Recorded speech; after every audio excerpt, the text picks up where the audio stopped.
Kepala Staf TNI Angkatan Darat Jenderal TNI Maruli Simanjuntak menanggapi tudingan Ketua Umum PDIP Megawati Soekarno Putri soal dugaan adanya intimidasi yang dilakukan oleh personel TNI Polri kepada masyarakat selama kampanye pemilu 2024. Kalau ada hal-hal yang perlu ditindaklanjuti, dilaporkan, kan itu memang sudah ada prosedurnya.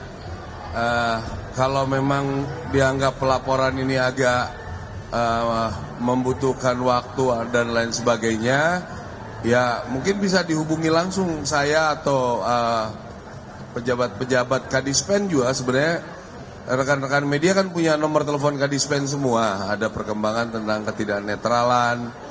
Saya pikir yang kita lakukan kemarin ada beberapa yang kita langsung panggilkan sebetulnya sudah menunjukkan bahwa kita itu cukup tegas untuk masalah Pilpres ini gitu.